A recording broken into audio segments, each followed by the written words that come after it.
Hi, good morning. My name is Penelope, and today we are going to be talking about the dreaded athlete's plateau. So, a lot of athletes worldwide reach a point in their career where they can't do anymore. This is common in groups like the master swimming, which is people over the age of 40, and teen swimming, which is children going through puberty and dealing with pressure from school. So, today we are going to focus on Susan Dawson's article about Are You Training on a Plateau? So in this article, she talks about how a plateau is caused and what are the solutions. And she gets a lot of swimmers and people that work in the field to talk about this problem. So she uses this ethos by talking to people like Hop Bailey, John Klein, Paul Smith, which are all master swimmers, and they're one of the best ones. And she talks to experts like Director of Physiology for USA Swimming, Jenna Digis, and Joel Strager, which is a professor of kinesiology at Indiana University. With these people, she gets opinions, she gets expertise, she gets a lot of things that make her article more credible and better able to understand.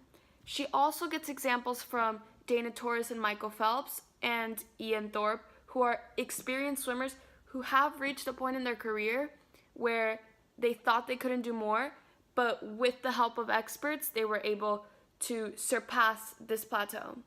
Through logos, she uses specific examples, one being, since 1999, Paul Smith has amassed 130 individual and 23 relay USMS top 10 rankings.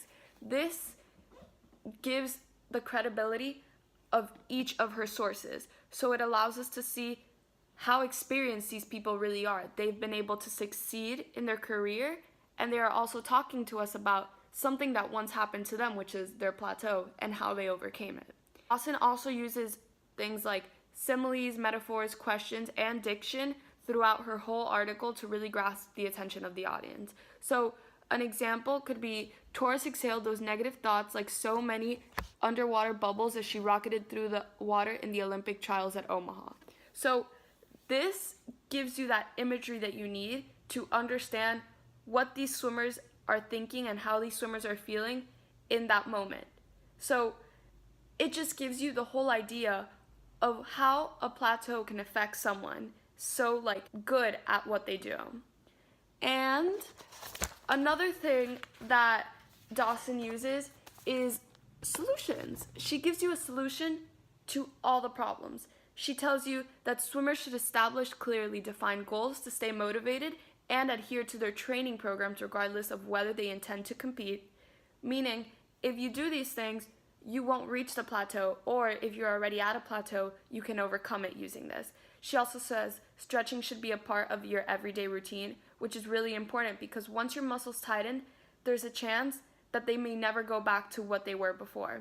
So by stretching, you allow your muscles to expand and continue to grow, which will allow you to continue succeeding in a sport like swimming. I can relate to this article because I myself have been in a training plateau for a really long time, probably almost 2-3 years, and I understand that it's a lot to deal with. It has to do with pressure from my parents, pressure from school.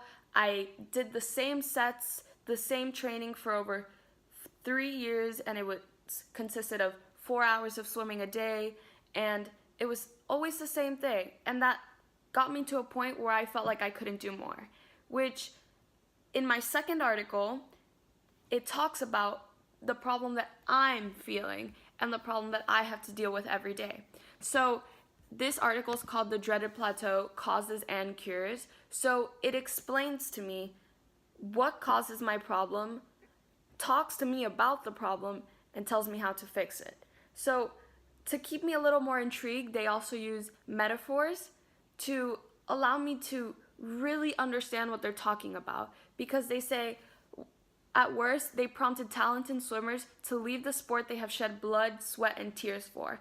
This allows me to relate even more to the article because I can see, wow, I've worked really hard for something and I've had to stop it because I can't push any further.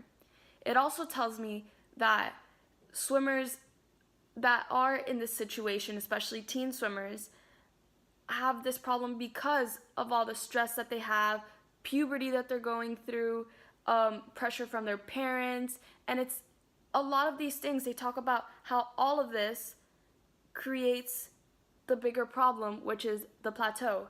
And then they tell you at the end how to fix each of these problems, how to talk to your parents, tell them, I can't do this anymore, I feel like you're putting too much pressure on me, how to learn to manage your school schedule with your sports schedule, such as like your swimming schedule, which is really rigorous. And it's the way it's structured also allows it to be more organized and easier to understand.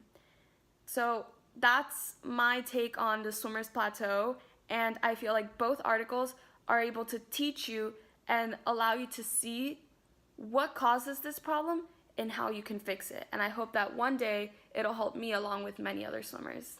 Thank you.